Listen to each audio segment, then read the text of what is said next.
Okay, it's so wonderful to be together. Just love this. It's an opportunity for me today to speak about and maybe take us through a little bit of a process of what's been very beneficial to me through some of my experiences in life with dealing with forgiveness. And that is something called The Work, Byron Katie. How many of you have done or heard of The Work? Yeah, I would think most of you have. It's a form of self inquiry, questioning our beliefs and our thoughts that may be causing us suffering or pain in any way. And are you hearing me okay? Okay, just want to make sure.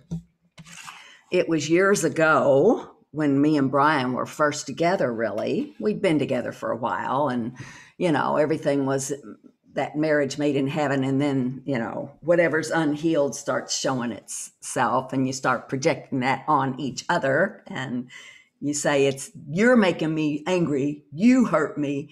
You made me sad. Whatever you did, said, or what you didn't do that I thought you should have done. So we all know that the story of all of that. We had been out in California. I was playing at an event out there, and we met a couple of women who were partners in a trucking service, semis, and they traveled around the country. And when we met them, we said, hey, if you're on the road, in our area, make sure to give us a call and stop by and let's visit. And so we were at a point in our relationship that we were, not in a very happy place at that time. A lot of judgment going on. And they stopped by, and of course, we opened up to them about what was going on because we were all Course in Miracles students. That's what I was playing for out there, was a course event. And so they came in, and they said, oh, no wonder we were supposed to bring the work with us, because they weren't going to bring it. And then something told them, put it in the truck, and the worksheets, etc., that go with this process. So we all sat at the kitchen table, and they explained to us what it was about, and then did the process with us. And it was such a blessing and such a release of the painful thoughts that we were holding toward each other, that we put it to use in our life almost a daily basis. With every judgment we held of each other, I had a stack of worksheets. I think I still have them somewhere. But you did this, you made me feel this way, et cetera, et cetera. And I tell you, through the weeks and months that we continued doing this process, even though we had been students of the course for many years, you'd think, you would have learned, better. But that's another thing to take through the work, is that thought, I should know better. But anyway, so I won't say much about Byron Katie, except that she had reached a point in her life where she was more and more unhappy. I mean, she had everything she wanted. She had the job, she had the family, she had the things, but yet more and more she was in depression and treating it with alcohol and drugs, and finally really pretty much had a total nervous breakdown, and was put in a home and for recovery. And she came to find out that it was almost like a walk-in. If you've ever heard of a walk-in, she was almost comatose, and she had a realization happen. And this happens with so many people, that they find themselves almost in the gutter or in the gutter when they have their awakening. There there are some pluses to getting into such a place of darkness, that there is this turnaround that can happen. Um, so this work came to her, and it's really 4 simple questions. You make a judgment, and then you ask these 4 questions. Is it true? How can I know it's true? And how do I feel when I hold that belief? And how would I feel if I let it go? And it's as simple as that. So I'm sort of we're not going to write down or go through the big process, but we're going to go through a little bit of looking at judgments. I'm going to tell you, I just had a judgment. It was a few weeks ago. My daughter, Rachel, was over, and we were doing some talk about political stuff. And she was listening to me, and she's never done the work or the course. And she looks at me and she says, "How do you know that's true?"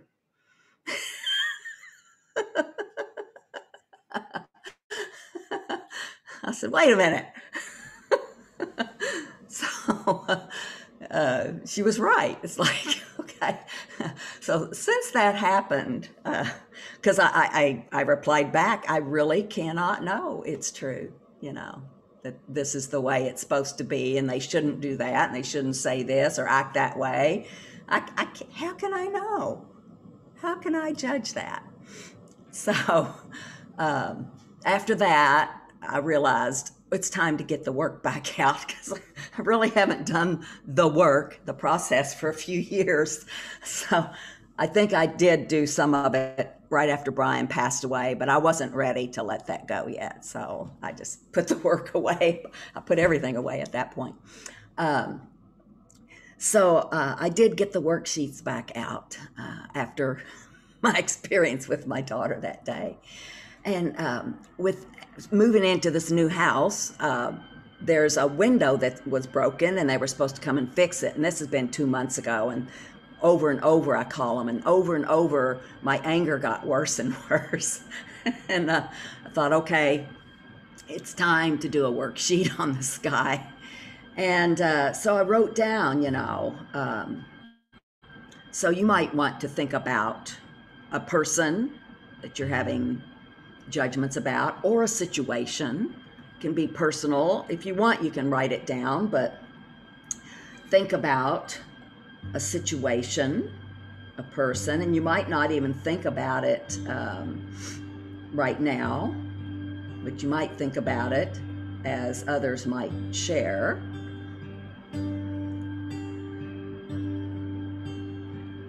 So before we get into it, I'm going to do a song. It's called Will's Song, and it's a song about a little boy that was in my neighborhood years ago, and he was very destructive. His name was Will, and I sort of call him God's will for me, because it was a lesson for me to learn through this boy. He was very destructive, had harmed people and property. And I was early years of the course for me, and I put this to the test. I was walking, and I saw Will outside, and it's as though I heard a voice come from him. I asked Holy Spirit, how would you have me deal with this boy, this situation? And the voice said, or his voice, the little boy, he was 12, I heard a voice come out of him saying, "Help. I don't know who I am." And so I walked up to Will, and I told him, I said, "I've heard about a lot of stuff you've been doing. I've heard the neighbors are signing a petition to get rid of you and your family from the neighborhood." I said, "What's up with that?" He said, "Well, you see, My dad's in prison. He's been in prison since I was 3. And my mother's mentally ill. And I've tried reaching out. I've gone next door to the man who lives there, and he's got kids, and I've asked if I could join in a basketball game or this or that, and everyone seems not to want to let me in. And so I'm angry. I said, well, I can understand why. I said, you know what, Will? I said, whatever you think, you are or you're not, or whatever you've done, I believe in you. And it was as though it took his whole body back. Literally, he went, what? You believe in me? And I haven't told this story in a long time.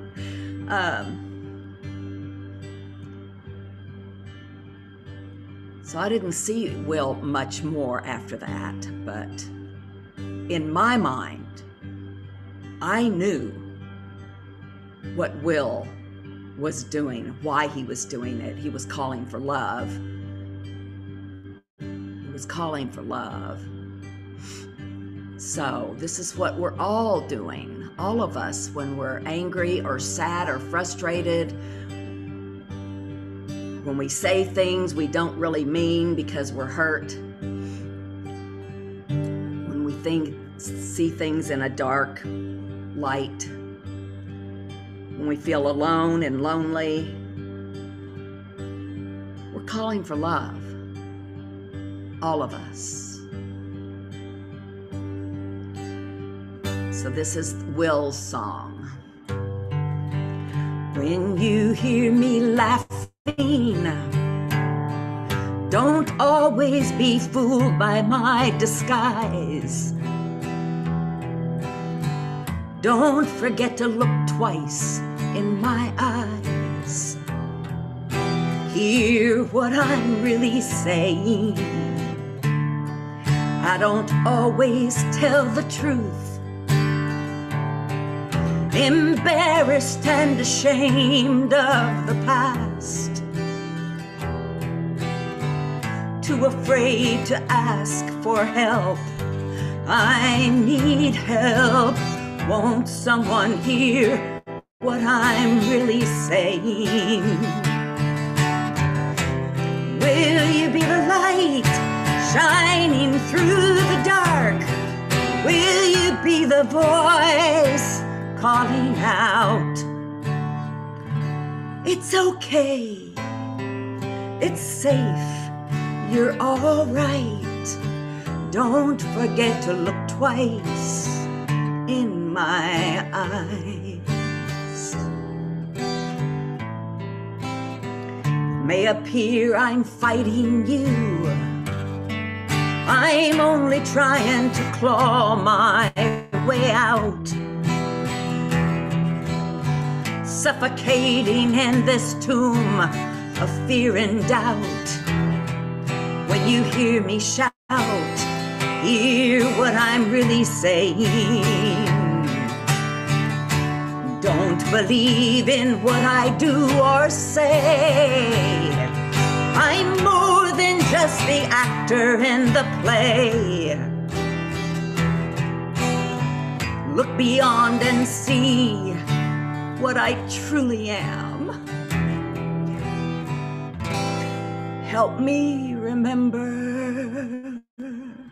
what I truly am.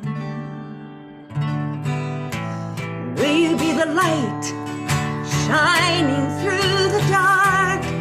Will you be the voice calling out? It's okay. It's safe. You're all right. Don't forget to look twice in my eyes. Don't forget to look twice in my eyes.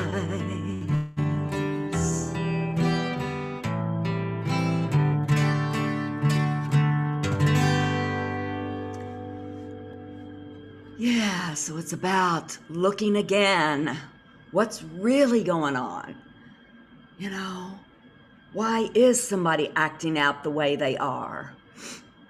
It's not because they're mean or they're trying to hurt you.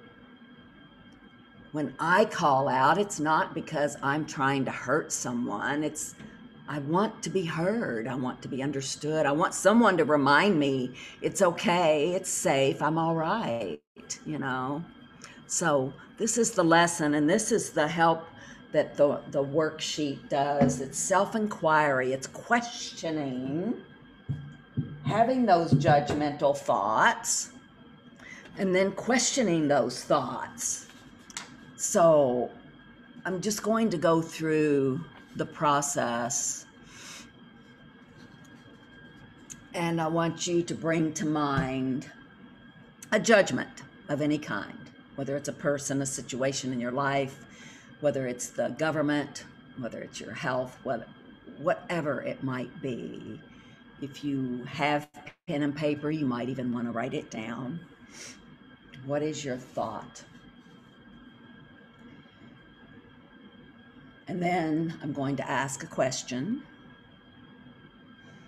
In this situation, who angers, confuses, hurts, saddens, or disappoints you?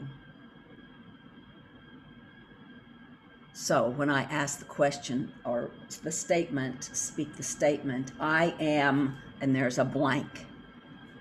You can use any emotions: hurt, angry, disappointed. I am blank with, and then whoever it is or whatever situation it is. Such as my problem with the window guy that was working on my house. It didn't fix my window. I'm angry at Paul because he didn't fix my window. So you fill in the blanks. I'm angry, or whatever emotion, with blank because of blank.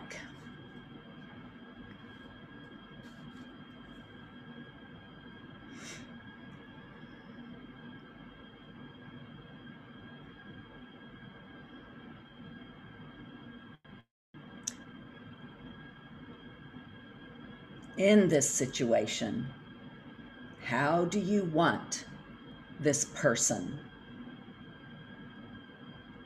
What do you want them to do? How do you want them to change? Or the person or the situation? I want blank to blank. And don't hold back on your judgment. Write it down as you're feeling it, honestly, like a child would. You can either write, I hate blah, blah, blah, you know.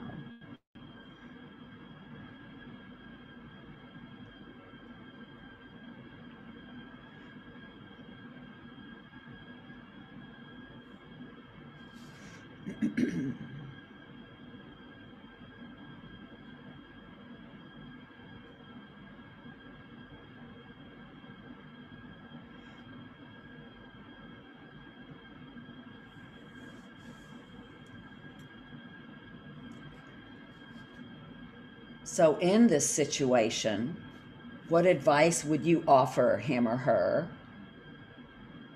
They shouldn't, like the name of the person or situation, should or shouldn't blank.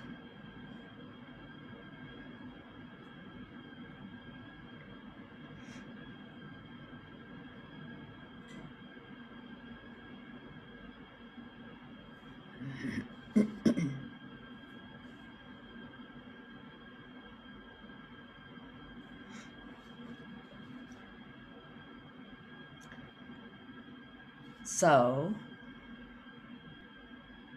give you one more minute.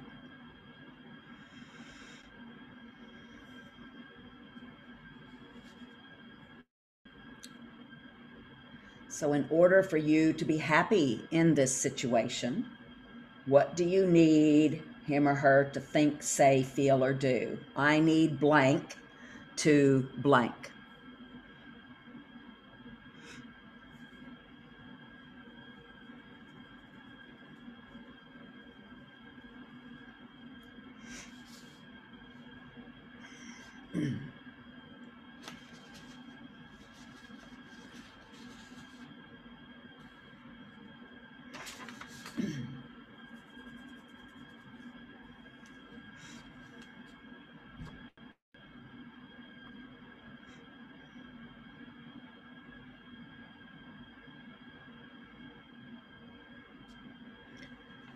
So,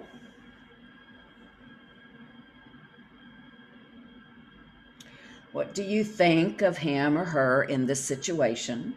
Make a list. It's okay to be petty and judgmental.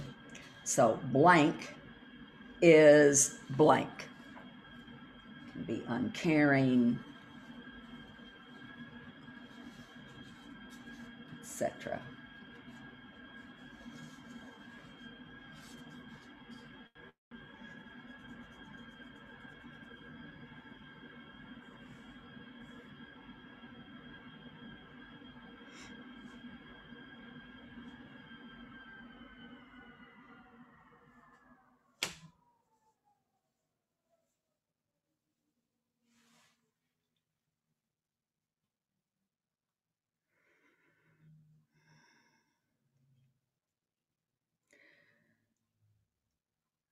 Okay, some of you have a lot of them to write down. Okay, that's good.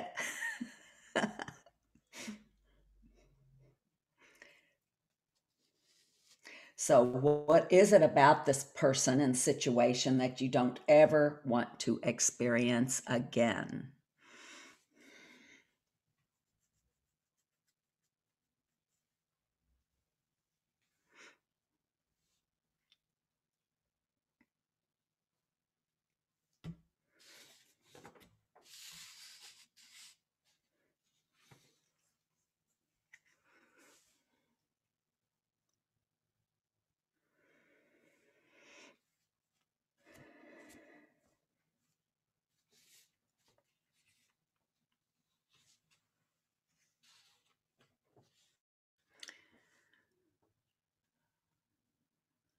Okay.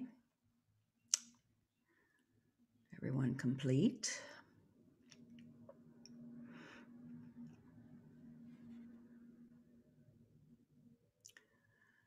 Okay, so I'm going to read mine quickly, and then I will have one of you do the work with me, and everyone else will be able to listen and look at their own judgments around all this. So the man that didn't fix my window, I'm angry with Paul because he didn't fix my window. I want Paul, the second question in this situation, how do you want him to change? I want Paul to fix the window, to be the good Christian man he claims to be. Number 3, in this situation, what advice would you offer him or her? Paul shouldn't lie to me about fixing my window. Number 4, in order for you to be happy in this situation, what do you need him to do, think, say, or feel? Paul should call and follow up on what he said he would do. Number 5, what do you think of him in this situation? Paul is unchristian, uncaring, doesn't understand how hurtful this is after what I've been through, wants to take advantage. He wants to win. What is it about this person that you don't ever want to experience again? I don't want to ever be lied to again, disappointed, hurt, deceived, or disrespected. So those were my judgments.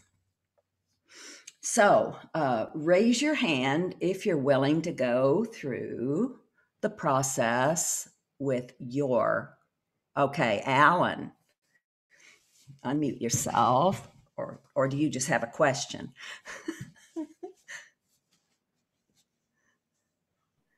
I thought you meant we would go through your thing. I didn't write anything down for myself. Oh, okay. So you can do it now. Somebody else. Then who else? Anyone else? Pam? Okay, whether you wrote it down or not, you can think about your judgments as we do this. Mine is a very difficult one. Uh-huh. Okay. Mine is my health. Uh-huh. And I'm scared. Mhm.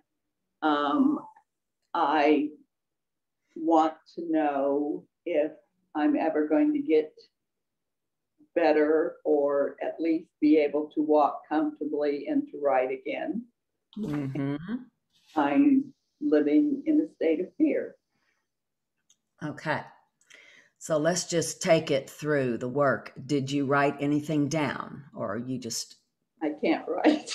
expressing? Oh, that's right, you can't. Okay. All right. So let's take it through the work. So in this situation where you're afraid of what's going to happen, and so I am afraid about my health because I'm afraid I will not get better. So let's just ask the question. And when we ask the question, we don't have to be pressured to answer it any certain way. So let's just ask the question, is it true that you need to be afraid about what's going to happen with your health and what is happening with your health? Is it true? My neurologist says I don't need to be afraid. I know that I have some Parkinsonian disease, but I don't know if I have the true Parkinson's. And my foot hurts, and I couldn't walk on it for 2 months this past summer. I'm afraid it's going to get bad again. And I've been on multiple different drugs, and my tremors aren't going away or even getting better. And not only that, when I get nervous in any situation, I just start flapping like a bird. Okay. So, can you know that it's true that you shouldn't have this disease? No. Okay. Okay. Can you know that it's true that you shouldn't have pain with it or tremors? Can you absolutely know that you should not be the one dealing with this? Do you mean if I believe that God is going to help me? No, it's not about God. Do Okay. you believe that you should not be the one dealing with this? Just answer yes or no. No. Okay. So, how do you feel when you believe the thought, it should not be me, I should not experience pain, I don't want to experience pain, I should not be fearful, I don't want to be fearful, I don't want to have this disease?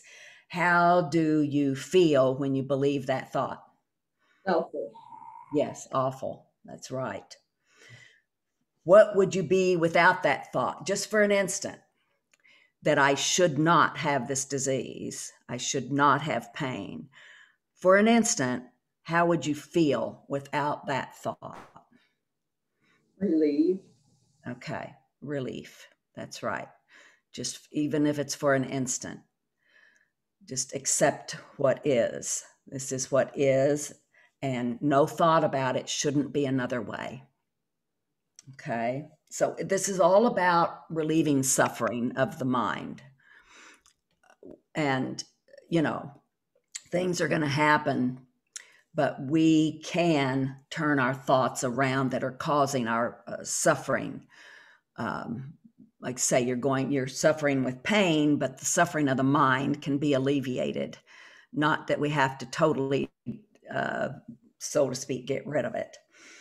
Okay, so in this situation, what do you want to happen? I just don't want to get worse, I guess. Okay, so is it true that you shouldn't get worse?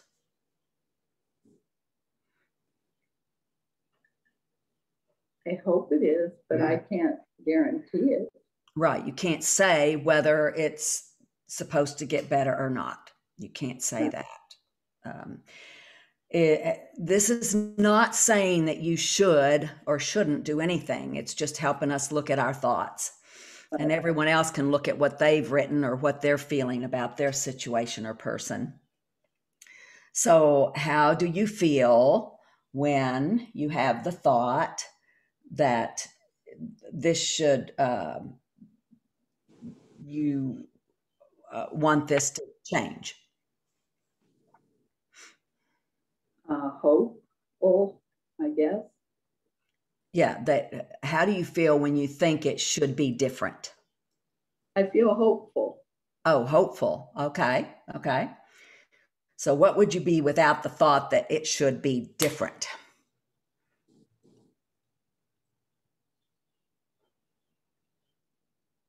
More at peace.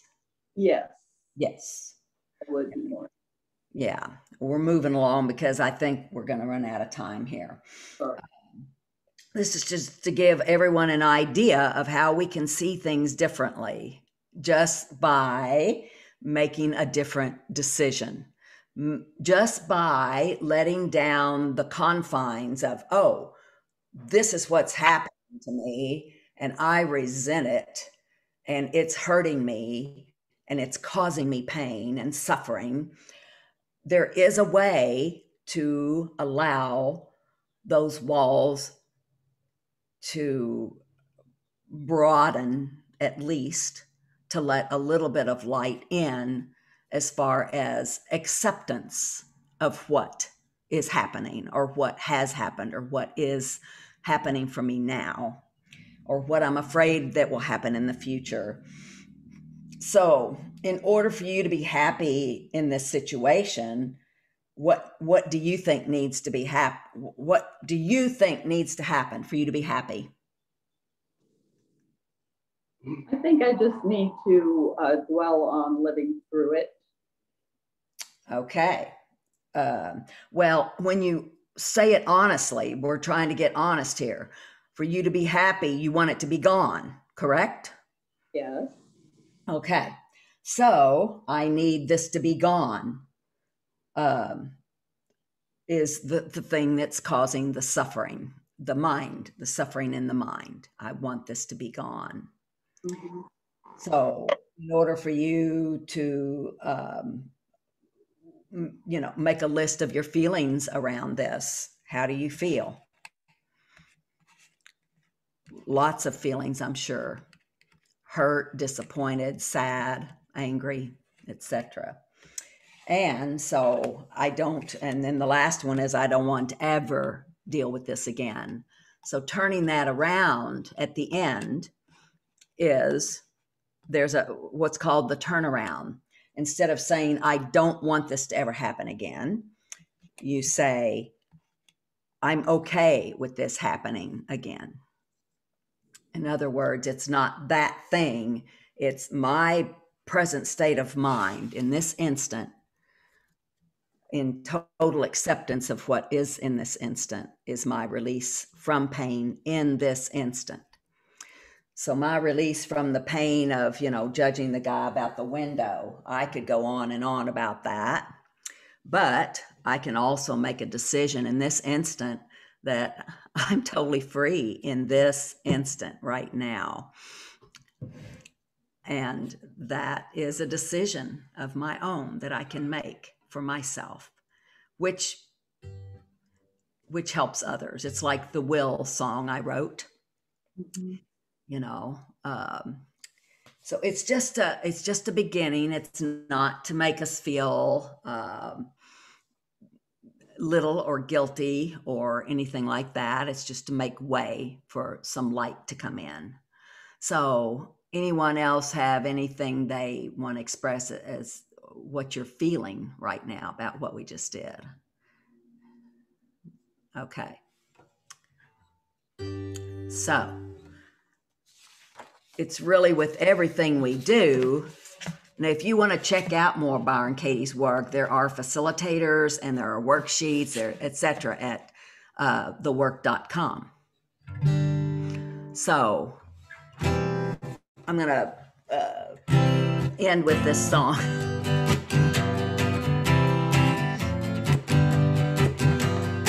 Nothing I see means anything. I give it the meaning it has for me. I don't understand anything I see. I give it the meaning it has for me. These thoughts I think don't mean anything. I give it the meaning it has for me. I'm never upset for the reason I think. I give it the meaning it has for me. I give it the meaning it has for me. When I look, I see only the past. I give it the meaning it has for me. My mind is living in the past. I give it the meaning it has for me. These thoughts are images I have made. Give it the meaning it has for me. What I see, I chose to create. Give it the meaning it has for me. God did not create a meaningless world. I give it the meaning it has for me. The world I see is not reality. Give it the meaning it has for me. What I think is real is only a dream. I give it the meaning it has for me. I can choose to dream a happy dream. I give it the meaning it has for me. I give it the meaning it has for me. I give it the meaning it has for me. So with that, I don't know how well this went with the work today, but it is a tool that's been really helpful for me, really helpful for so many people that I know that deal with loss and injury, etc. It is an instant of freedom and release from the chains and the bondage of the mind. And I know it's been helpful for my sister, Tracy, in working with her Lyme disease, etc. So Start video. I got it. Okay, so maybe we can. What's next, Neil? I'm happy to do our. That was sort of a meditation talk process, etc. All put together. Look at this cat. Well, you can sing a song again or just say amen, and then I'll stop the recording.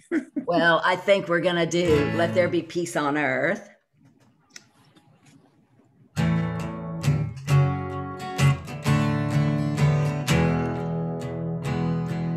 Let there be peace on earth, and let it begin with me. Let there be peace on earth, the peace that was meant to be, with God as creator, united all are we.